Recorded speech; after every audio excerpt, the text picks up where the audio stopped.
Good afternoon. We are here in sunny Seattle. It's actually super nice out. And just in time for Father's Day, as usual, the rain is coming. So, today we're going to talk about one of my favorite subjects. We're going to talk about the real estate market in general.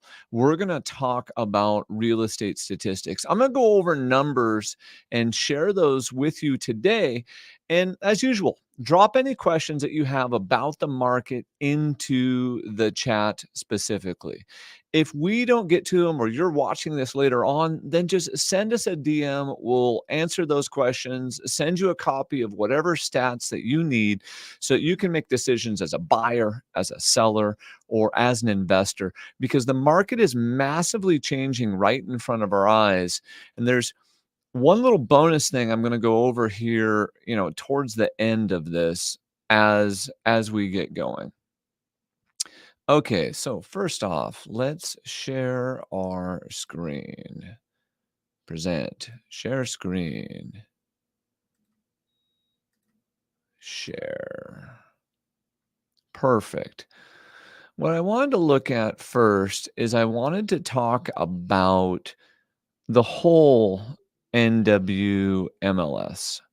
And the reason I wanted to talk about that specifically was I wanted to bring up that what you're seeing inside of the NWMLS, and the NWMLS represents the majority of the state. Okay. And so when you look at the average price for the majority of the state, you can see, right as the Fed was raising rates in May of 2022, we peaked out at 779,000.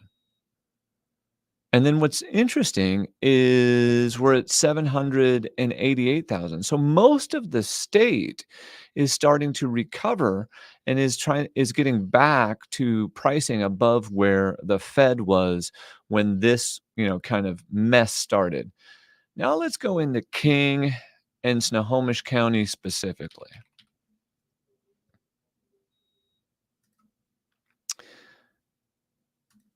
And whoops, not another tab. Got to go to there.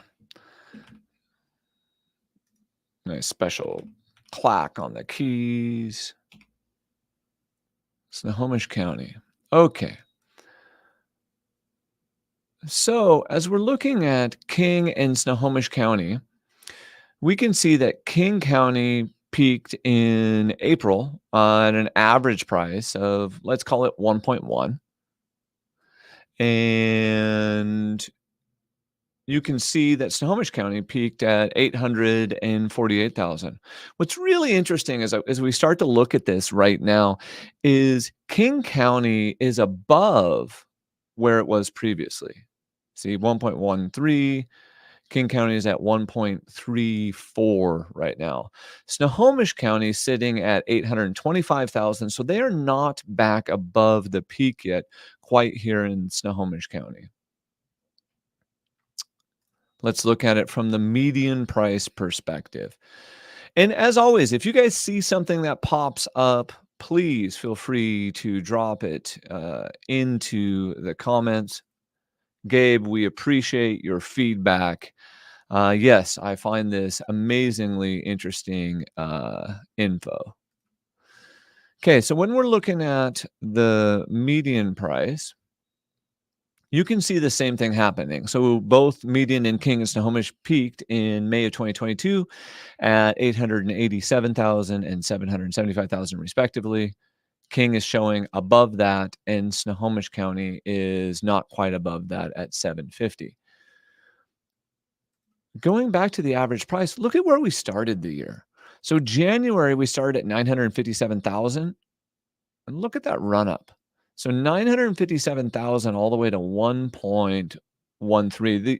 This year in King County just took off like a rocket. Snohomish County, you've also seen good price appreciation too, but not as much as you saw in King. So it started out at 747,000, and now it's sitting at 825,000. And then when we look at it month over month, King is up 14% when we compare May to May, and Snohomish County is up 8.3. Okay, let's look at new listings coming on the market in these two counties. What's interesting is you see these peaks and you see these valleys. This is the natural seasonality. You can see new listings comes to a low here in the winter, rises throughout the spring, generally peaks in, early summer, midsummer. So we are probably a couple months away from peak inventory right now. You can see that inventory in King County is 39.9% above where it was last year. And in Snohomish County, we are 35.6% above where we were the year before. So inventory is growing, but that was a down year last year and and so, not quite back in line even with 2022 numbers. When we're talking about things like that, that is really that lock-in effect showing up. So when we talk about this idea that interest rates are really high, please understand it's hard for a seller to go, I'm going to trade in my 3% debt and go get 7% debt. And for some of them, it's not even financially viable. They couldn't buy their home again today at today's prices and today's interest rates. So unfortunately, they're then not able to be that traditional move up uh, seller and the move up buyer. That's keeping inventory on the sidelines, which in turn always creates opportunity. The opportunity here is for those of us that are investors, is that inventory creation over the next 2 to 3 years. Now, that's flipping a home, installing a manufactured home, doing land development, new construction, whatever it may be, building a dadu. That is a specific item that has the ability to get outsized returns because this inventory is still not showing up. Okay, let's go to now let's look at our next one. Let's look at homes for sale. You can see homes for sale slightly up, but still not as high as it was in 2022, but looking like it is now getting above 2021. Let's look at it over a longer time period. Still not caught up with 2019. Starting to get in line maybe with 2020. Okay, what's going on with the pending sales here in the market? The pending sales, let's drop this back to 3 years. The pending sales are slightly up over last year. And when I say slightly up, we're seeing that constraint in the inventory show up there. Well, what's happening with closings in King County and in Snohomish County? King County closings up 12.7%. That's pretty dramatic. Snohomish County, though, only up 2.7%. What's happening to days on market? As to be expected in a low inventory environment, days on market is going down. Another way to think about that is when you see days on market go down, that is the market picking up speed and velocity right in front of our eyes. So just be remembering that. Let's look at the months of supply of pending. And as always, if any of you have any questions, drop a question into the comments. I will happily dig through a neighborhood, a zip code, a city. I like looking at King and Snohomish County because I think they represent our Seattle metro the best. So inventory slightly rising. Okay. But still very low. So 2.4 months of supply in King County and 1.7 months worth of supply in Snohomish County.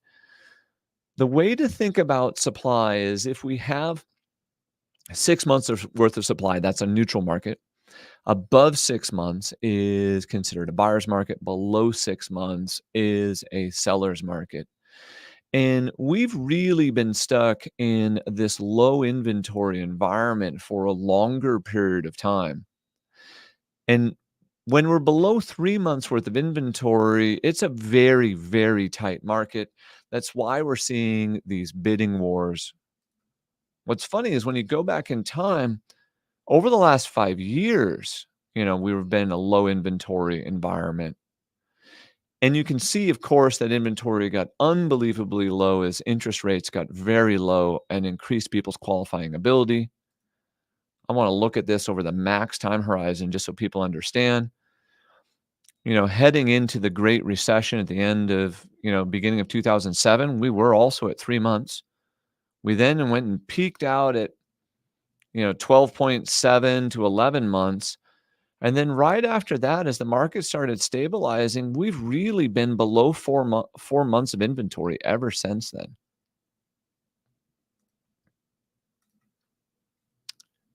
Let's look at the percent. So percent of list price is a okay metric. I like the percent of original list price as the better metric, because I think what this shows better is, without looking at the price reductions, what's happening. Well, what you've seen that this right here in last month in King County, for example, the percent of original list price was 101.7. And Snohomish County was 101.4, which was down just slightly.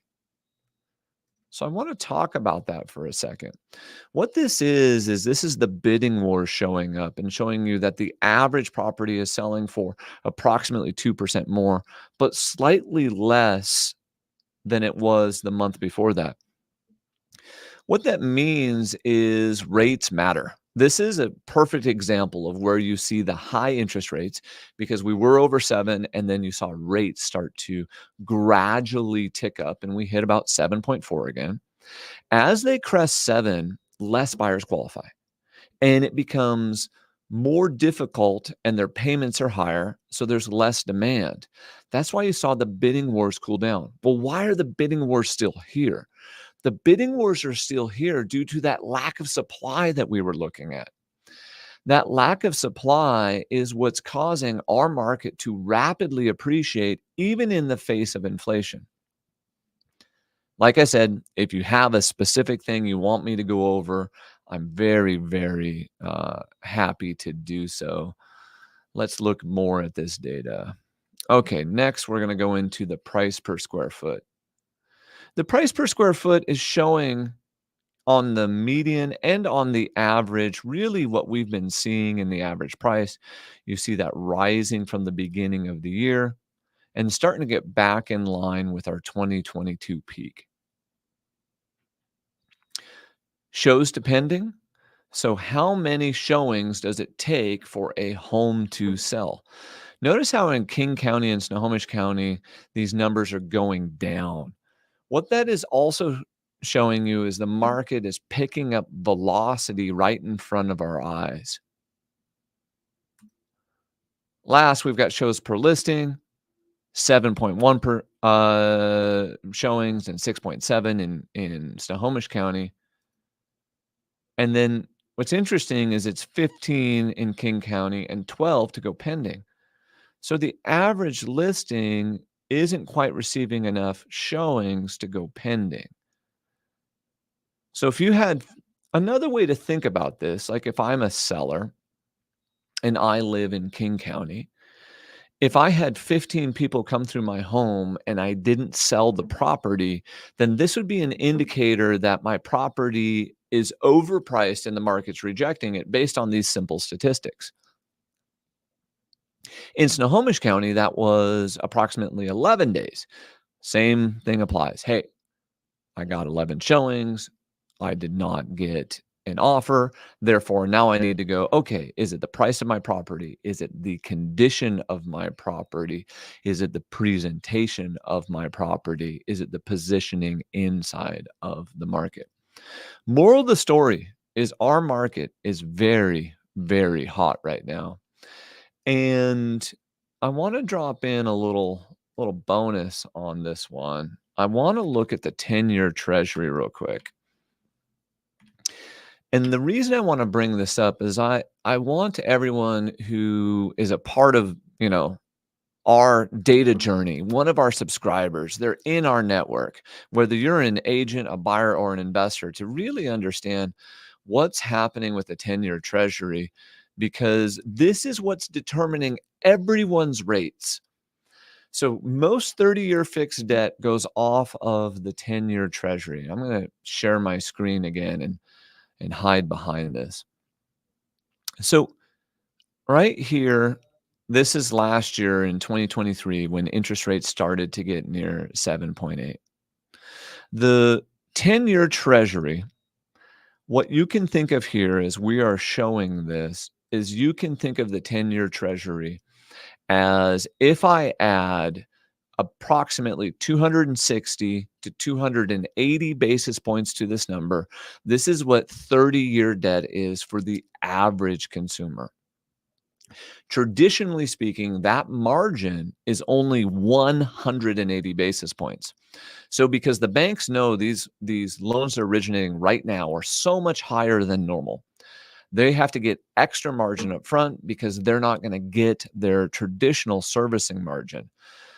When we talk about basis points and I say it's 100 basis points, realize that 100 basis points is equivalent to 1 percentage point.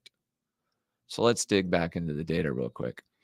So this last year is when, rates went into the upper mid sevens. And coming into May, this is when we hit about 7.4. Then we got some good news. Then we got some bad news. But then boom, you see this big drop right here at the end? I mean, let's look at this over the last month. Okay. Boom, over the last month, this drop, and especially this drop over the last few days. Like, what caused that drop to happen? Why did that happen? Why did that bring rates back down into the sevens? And the answer is we had great CPI data come in where all four metrics were a beat to the downside. That's a good thing. In other words, inflation is getting under control. We then had Jerome Powell in the Federal Reserve. Jerome Powell talked, the chairman of the Federal Reserve, and we had the summary of economic projections and their meeting minutes. And he tried to throw a little fire on this to cool this down. And the reason he tried to throw a little bit of fire on it to cool it down was they don't want the market to heat up. But what this did with that low inflation data is it basically brought rates back into the sevens. So for buyers, investors, agents, what does this mean for you? This means very specifically that competition will continue to heat up, and it will most likely continue to heat up throughout the rest of the year because rates should continue their downward slide. We have seen peak rates, right over here. Okay. You saw the peak rates, and therefore, as rates go down, more buyers qualify. And as more buyers qualify, the demand simply goes up. So investors, if you want to get a deal, we got to talk sooner versus later. Buyers, if you're on the verge of very qualifying or a first-time home buyer, this is one of those go signals right now. Sellers, it may or may not be the right time for you, depending on your long-term goals and your short-term goals. That was the golden nugget I wanted to leave everyone with. Does anyone have any specific stats that they wanted to go over before we exit here? Anything? Bueller. I'm going to add in Pierce County real quick. And I'm also going to add in Skagit County real quick because I want to show you that, really the whole area is behaving quite the same. So if I look at sales price, you can see everyone is having this run up, with King County, of course, experiencing the most run up. You can see new listings are up over last year in all four. Homes for sale also up with, them definitely shooting up in King County. You can see pending sales are also up. So the whole metro is really behaving similarly right now. Okay. Percent of original list price. So Skagit County is the lowest at 98.7 and King County is the highest, which makes sense. King County is the center of our real estate universe. And when you're in the center of the real estate universe, you're the heart of the market. Everywhere else from there is simply one ring out, and the market cools every ring out from there. Shows depending, once again, you're seeing the exact same thing. So thank you for joining us today. If you need to get a hold of us, you can go to resg.com. If you have a specific question, feel free to just send me a DM, an email, a text message. You can reach me at anton@kw.com. And thank you for hanging out with me today and going through one of my favorite subjects, real estate statistics.